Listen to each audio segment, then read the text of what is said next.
You are listening to The Vocal Technologist. Spoken tech for your ears.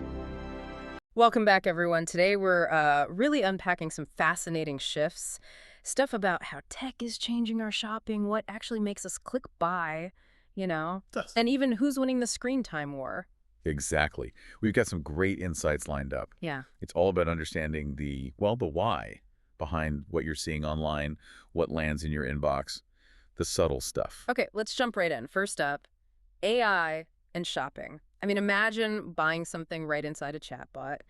OpenAI is pushing this hard, integrating checkouts in ChatGPT, even working with Shopify, taking a cut. It's like a new storefront just popped up. It really is, and that's a huge challenge to, the usual suspects like Google Search or Amazon. Yeah. What's really interesting is how brands are already jumping on this with AIO strategies. Artificial intelligence optimization. Right, AIO. So they're tweaking things so the AI recommends their stuff. Basically, yeah. They're trying to make their products look like the most relevant, trusted answer when you ask the chatbot a question. It's kind of like SEO, but for AI. Wow. So if I ask, best running shoes for trails, a specific brand might pop up with a buy button right there. Precisely. And this plugs directly into these bigger consumer trends we're seeing for, say, 2025. Yeah. People are getting more comfortable with AI, helping them out, and they definitely want things to be seamless, easy, whether it's online, in-store, wherever. Makes sense. Less friction. Exactly. And folks are doing more research. They're more selective. So these AI touch points, they become super influential, potentially. Okay, so beyond the big tech shifts, let's talk psychology, the little nudges. You found some pretty surprising stuff about persuasion, right? Oh, absolutely. Get this. Huh. The actual size of a price number in an ad can change how expensive it feels. Seriously? Yeah, like in one study, a lamp seemed over 9% cheaper and wine 15% cheaper just because the price was written in a bigger font. That's wild. So bigger price font makes it seem cheaper. That feels backwards. I know. It sounds counterintuitive, but that's what the research showed. And another one, people were almost 26% more likely to buy a fitness tracker when the 60-meter waterproof feature was displayed really prominently. Size matters, apparently. Huh. Makes you wonder how much of this stuff works on us without us noticing. A lot of it is subconscious, which, brings up a big point. How do brands really connect effectively?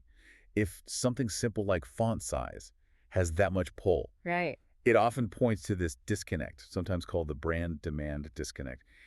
Basically, having a good product isn't enough. So how do they fix that? Well, frameworks like HubSpot's ACOM model try to tackle this. ACOM stands for audience, content, offer, and moment. Okay, break that down. It's about making sure you know who you're talking to, audience, what you need to tell them, content, what you want them to actually do, offer, and when is the right time to ask, moment, aligning all four. Gotcha. Audience, content, offer, moment. Makes sense. Yep, it helps bridge that gap. All right, so tech changes how we shop. Psychology changes why we shop. Now let's talk attention. Where we actually spend our time. Streaming wars. Yes. I keep hearing about Netflix this, Netflix that, but I saw a stat that kind of blew my mind about YouTube. You probably did. It's pretty striking. YouTube gets nearly double the US TV screen time that Netflix does. Double. Wow, how it's... Well, think about YouTube's model. It's built on creators, right? Infinite content, mostly free, constantly refreshing. It's a flywheel. Low risk, huge scale. Netflix, on the other hand, relies on spending big bucks for its, which is great when they land, but it's expensive and, frankly, less flexible. So user-generated infinite scale versus high-cost studio model. Interesting. And this battle for attention, it plays out in our email too, doesn't it? It definitely does. Think about Google's new managed subscriptions feature. Oh, yeah, I've seen that. The one-click unsubscribe. Exactly. You don't even need to open the email anymore. Just one click and boom, you're off the list. It's got to be stressing out email marketers. Oh, for sure. It puts massive pressure on them. Your emails have to be engaging, relevant, and not too frequent. Otherwise, you're just one click away from being gone. The user, you, are totally in control now.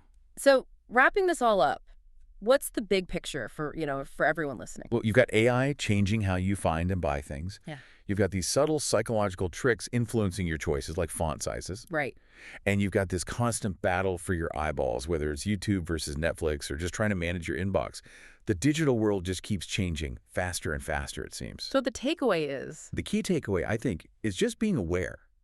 Understanding these shifts, from the tiny details like numbers on a page to the big trends in media and shopping, it just makes you a smarter consumer.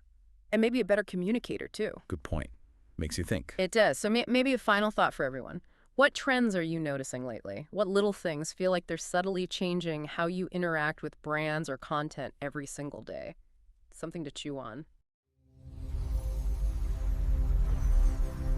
Spoken Tech for your ears.